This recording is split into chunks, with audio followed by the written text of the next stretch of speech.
Calvin Kayanja oyolesezza nnyo omutwe omunene n'otuwongo otutono ennyo.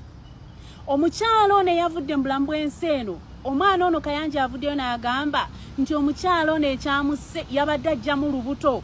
Subhanallah. Ensi mugigamba amazima nti omukazi yafudde asowola mu lubuto. Calvin Kayanja, ku myaka gye egy'obukulu tomanya ddiro olina kusirika. Okufa tebakuzannyiramu, okufa tebakusekeramu. Bano be bantu bena bagamba nti bawagira gavumenti, bawagira President Museveni naye nga bamukyayisa bantu. Calvin Kayanja buli omu akimanyi nti oli prominent supporter owa gavumenti eriko.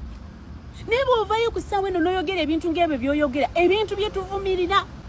Tugamba abaana ba NUP nti temuddamu kusekerera abantu nga bafudde, temuboogerako bubi. Muleke famire zaabwe zisooke ziwummulemu. Obulumi bukyali fresh bw'amaanyi nnyo, oyongera omunnyo mu kiwundu. Buli ovaayo nogaa nti omuntu oyo yakoze kino, yakoze kiri, simanyi yafudde, simanyi ajja mu lubuto. Kibi nnyo. Oli musajja mukulu, olina omukyalo, olina abaana. Why would you say that? Calvin Kayanja nkutuma nga nze. Kendeezaako ku magezi amatono. Learn when to keep quiet. It is okay for a man to be quiet for a minute. Kubanga ebintu by'oboyogera biba birumi. Njagala kujjukiza olugendo lwa Isima. Bw'oba ojjukira minisita gwe baakuba amasasi. Isima yavaayo n'akola vidiyo yali emu. N'ayogera nnyo, n'aseka nnyo. Ismail Jajja Ichuli yasooka minisita mu ntaana. Bamuteekayo ng'akyabuguma, fe abasiraamu batuziika nga tebalina shuwa oba tufudde oba tukyali balamu. Calvin Kayanja, toddamu kuzannyira ku maziga g'abantu, okufa tebakuzannyiramu. Bino si bya simanya NUP, simanyi Kyagulanyi akoze speech kuno okufa.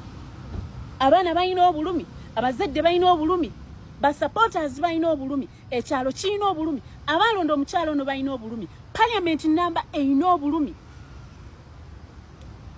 Calvin Kayanja bajjawo okusiba, naye tebajjaawo biso, tebajjaawo bantu abakuba abantu. Mwebereremu. NUP tetujagala. Personally, I despise NUP with all my heart. Naye tosobola kulanga omuntu afudde n'oyogera ekigambo ng'ekyo. You cannot do that. You can't. Ebigambo bya Calvin Kayanja byalumya abantu bangi. Era ndabye abantu bangi nnyo abavuddeyo kubanga boogera ku nsonga eno nti teyandibadde ye okuvaayo okwogera ng'omuntu atalina magezi. Bantu bange awo wetuli. Ekifaananyi ky'olaba ekyo kitambula. Omukyalo oyo ye Honorable yaliko minisita wanene mu ggwanga Uganda, yaliko minisita wa Works nga ye Honorable Monica Ntege Azuba. Naye essaawa eno wetwongerera avudde mu bulamu bw'ensi eno. Kitalo nnyo era kitalo ddala. Katweyongera okuba nga tusabira ab'enganda n'emikwano era tusabire n'omugenzi Mukama amuwe ekiwummulo ekirungi. Byonna byonna nga bigenda mu maaso era nga tweyongera okuba nga tutunuulira ebitambula. Olunaku olwaleero gabadde Miranga na Biwoowe kwaziirana awo ku kitebe kya National Unity Platform wamu ne mu Parliament. Ba MPs bayozeza ku munye nga boogera ku mukyala Helen Nakimuli essaawa ya kakati omugenzi. Excellency and NUP leadership, life is not measured on the number of years you've spent on the earth planet, but it is measured on the impact you've got to your community and the number of lives you've touched. Helen Nakimuli, thank you for living an impactful life. Zambali Naso Mukasa ne mukulu Kato Kenneth Ononga, twin brother wa Waiswa Mufumbiro, era naye avuddeyo n'amwogerako nti abadde mukwano gwe yakabanga munange kabadde nga bali mu bino nabiri nti abaddewo nnyo era nga gyevuddeko nino abadde yamuleetera ne ku ssente ezabadde yakasooloza endala n'amugamba nti essente zino tujja kgenda ku lunaku tulabe Waiswa Mufumbiro tuzimuwe tuzimuteekere ku akawunti. But unfortunately teyasobodde kubanga agenda yateddayo okulaba kuwaisa omufumbiro. Saya mwana gwangambi onakasika tuse.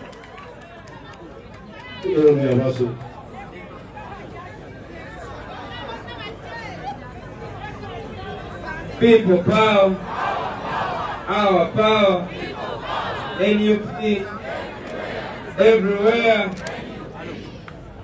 Omukama Katonda balaye mukubire Azora, bogene simuleka bina kujja waawo. Kuno okugezesebwa si kwangu naki n'akamu. Nze nno nadde nafiiriddwa mukwano gwange Helen, kubanga Helen natandika kumumanya ndowoozawo nga tuli mu kampeyini, nga mukwano nnyo gwawaiswa, ng'era buli ssaawa ankyekingako amanye bwe tutambuze kampeyini n'ebigenda mu maaso. Awo bwe twavaawo nga bamaze otunyaga akalulu, neera n'alaga nga bw'abadde ali bwe mbadde mulaba ne Simayiro n'okusanga kwe n'okwogera ebizibu ate we byajja ewaffe. Ere noono yabadde musaale nnyo naddala ku ba paalamenti, oba yabadde treasurer yeyasoloza ssente zonna. Nali naye buli ddakiika ng'era ambuuza bane ebintu bitambula oba nkwebuze n'akafuna. Bwe twamala ne Mutungo n'ajja, wabe Mutungo n'agamba kale ono neiba wange nange ndi wano kumpi wano, tujja kubeera ffenna. Eruuka n'atuuka ewaka ewaffe nga toyinza kukirowooza. Simayiro ye n'obulamu bwe nga toyinza kirowooza nti saawa yonna Katonda akola ki. Ku Lwokuna olwa wiiki eyewedde n'ampeereza message n'agamba ninayo ssente endala zinakoze eki n'enjagala zo tuzitwalira Alex kuki okukomera zo zibeere ku akawunti ye. N'azimpeereza nange atujja kufuna obudde tukole ki. Nemugamba era nja kukulinda tukole ki. Munaye nanga nti kati awo ateredde, kumpi yali akola ki, yali asiibula. Ku Sande bwe nalaba amawulire n'endowooza bino ebyokusaagamu, naye mu mbeera emu bw'endala nga amawulire maki. Tusaba Mukama Katonda atugumye ffenna, tusaba Mukama Katonda amuwe ekiwummulo eky'emirembe. Kitalo nnyo era kitalo ddala. Naku luwaleero Dr. Kano Kizza Besigye ono nga yaliko pulezidenti w'ekibiina kya Forum for Democratic Change era nakirwaninga ebbanga era nga yemu abatandika ekibiina ekyo, naye ng'essaawa yakakati wetwogerera ali mu kkomera. Olunaku olwaleero awezezza emyaka 7 naye nga agiselebratingidde mu kkomera. Abantu bamwogeddeko nnyo era abantu bavuddeyo ab'enjawulo okumwagaliza olunaku olulungi yadde nga ali mu kkomera, naye nga bagambye nti abagenzeeyoko okumuceekingako nti gyali ate ye yeeyongera okuba nga ate agumya abali ebweru. Dr. Kano Kizza Besigye tumwagaliza amazaalibwa amalungi olunaku olwaleero yadde nga ali mu kkomera. Mukama mulungi nnyo ngasiimye namwongerako ku mwaka omulala. Awo nga tuvuddewo era nga tukyeyongerayo nga tutunuulira ensonga nga we zitambula era nga we zigenda mu maaso waneno mu ggwanga Uganda. Bingi nnyo ebitambula, naye ensonga ya Kazimba Mugalu abaana beeyongedde ddala okubanga Mugalu okyali kitaffe mu Katonda oba kati yeggwe kitaffe mu Museveni, tutandike kukuyita tutya ssebo essaawa eno. Kazimba Mugalu bulijjo mmwe emisege egyambadde amaliba g'endiga Bayibuli gye yayogerako. Muli bamafiya abakola emirimu gya mwami Museveni nga mugikola musinziira ku sayidi y'eddiini yabapulantingayo dda. Kazimba Mugalu bulijjo oli musiru bw'otyo nga nze buli lwe nkulaba mu biteeteeyi ndowooza otegeera. Kazimba Mugalu wagambye nti ekikukozesa ebyo byonna kubanga otya okufa. kakati Kazimba Mugalu bulijjo ebigambo bye mugamba abantu ebikwataganye n'okubali ow'emyoyo lwaki bulijjo mulimba ensi Kazimba Mugalu bw'oba otya okufa ebbanga lyo lyonna ly'omaze nga weerimbise mu ddiini mu kubuulira enjiri lwaki bulijjo mubuulira abantu enjiri ebatwala mu geyeena Kazimba Mugalu wagambye nti ekikukozesa ebyo otya okufa kati njagala kukubuuza ekibuuzo Kazimba Mugalu okakasa essaawa ye ey'okufa bw'eneeba etuuse ebyo by'okola binaakutaasa okufa Kazimba Mugalu Kazimba Mugalu oli musajja munyarwanda abanyarwanda mu ggwanga Uganda tetukyalina kye tubasuubira mu missoni yammwe eryemu mwagala kuwamba ggwanga Uganda mulyeddize era gw'omu ku bizibu ebinyigiriza bannayuganda ssente ezandibateeredde eddagala malwaliro n'okusasula abasawo Kazimba Mugalu mmwe muzigabana ne Mwami Museveni mmwe muzirya kakati gano amawulire njagala gatuuke ku buli munyarwanda yenna ali mu ggwanga Uganda banyarwanda mmwe empisa embi zemukoze mu East Africa most especially naddala wano mu ggwanga Uganda empisa embi ez'okutta bannayuganda ba indigenous empisa embi ez'okubba ebintu bya bannayuganda ne impunity okimanyi nti mwe banyarwanda mmwe ebiseera ebijja buli munyarwanda waali mu East Africa okimanyi nti bagenda kuba bakuyigga nga bw'olaba abayizi bwe bayigga ensolo mu ttale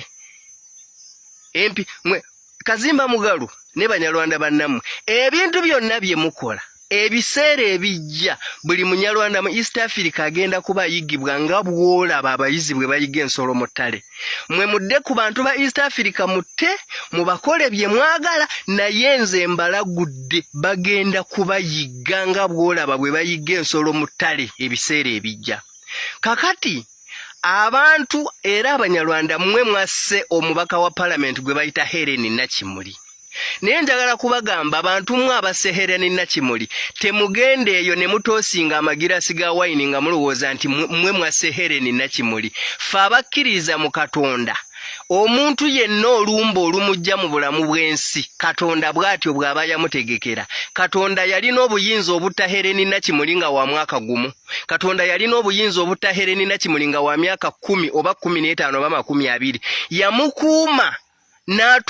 yamukuuma asobole okutuuka ku myaka gye yamutegekera okufa kati mmwe gwe Haruna Kasolo ne Mwami Museveni ne Basali Musare ne Muhoozi n'eri eddwaliro simanyi Alexandria si mmwe mwasse omukyala gwe bayita Helena Nakimuli member wa Parliament ezo zaabadde entuuko za Katonda wabula Katonda yaziyisiriza mu mmwe era temuddeeyo ne mudda mu kusinika amannyo gammwe gano agabalinga agabawanvu wange ebinyo bya tractor ne mulowooza twasse Helena Nakimuli kubanga abadde ayogera ku gavumenti yammwe no era bannayuganda mbasaba tewaba muntu n'omu akaabira Helen Nakimuli temumugobereza maziga gammwe Helen Nakimuli omulimu ogugwe yafudde agukoze era ebigambo bye yayogera speech gye yayogera ku mazaalibwa ga Ssaabasajja Kabaka nga bamusabiraga 71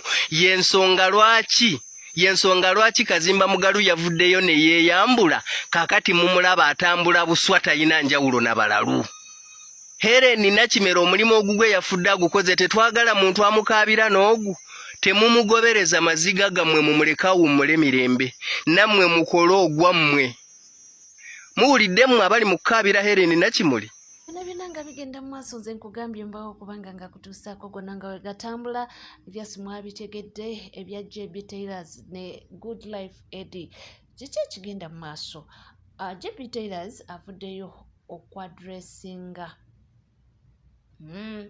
okwadressinga omukulu Good Life Eddie kyonna kyekiri katuwulirize.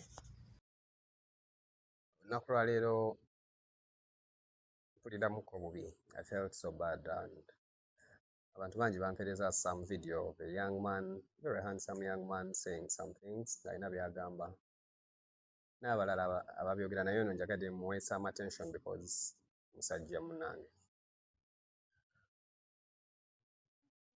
There is a certain amount of pain gye nnyinza obutayagaliza muntu yenna ku nsi kuno gye nalabako n'amaaso gange ng'omukyala wange ayitamu yalwala ekirwadde kiyitibwa hemorrhoids.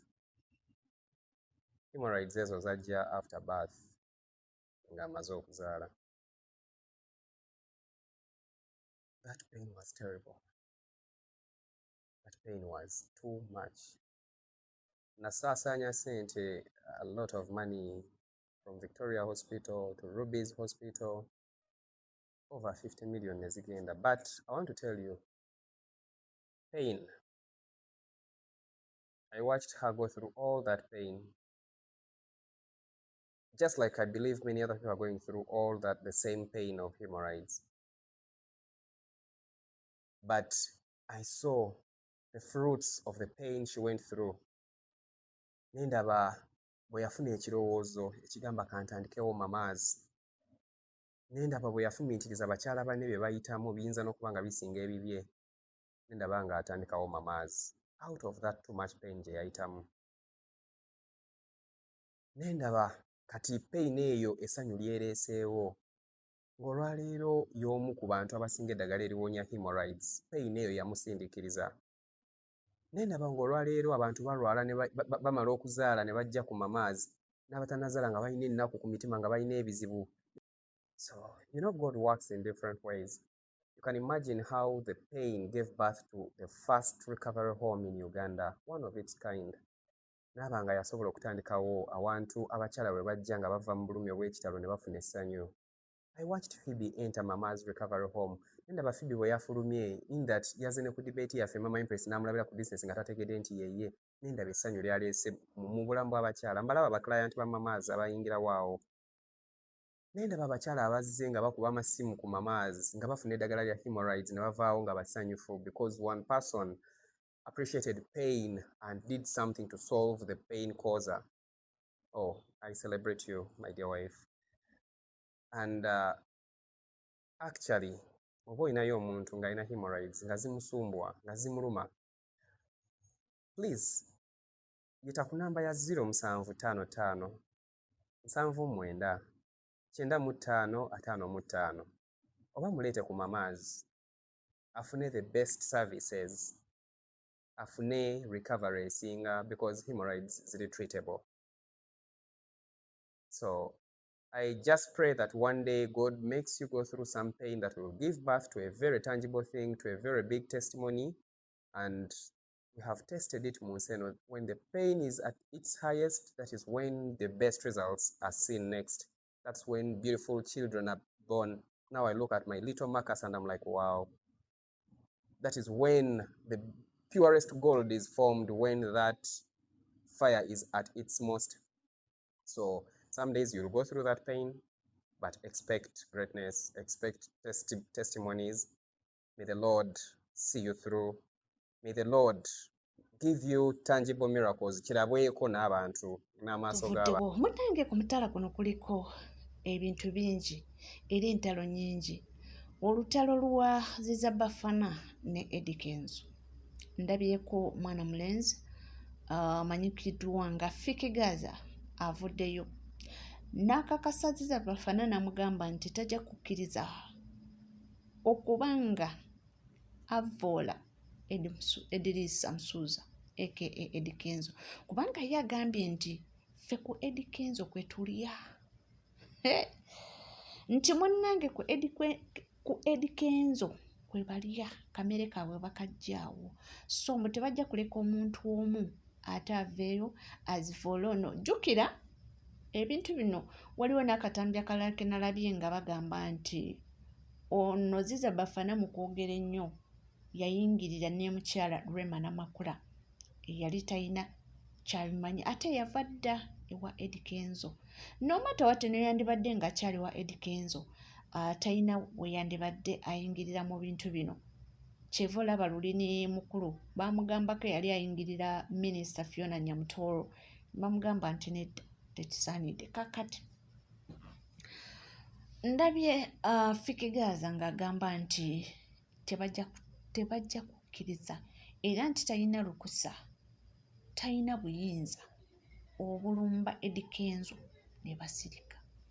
Nze naawe ffe tubaawo munnange okubanga tugakutuusako gonna gonna gatambula era nkugamba kimu nti aweebale kubanga weekomidde ku NCK TV teweerabira kubanga osubscribinga ringinga that notification bell sharinga likinga ebisigadde butereevu tujja kubanga tukoma nabyo tovaawo.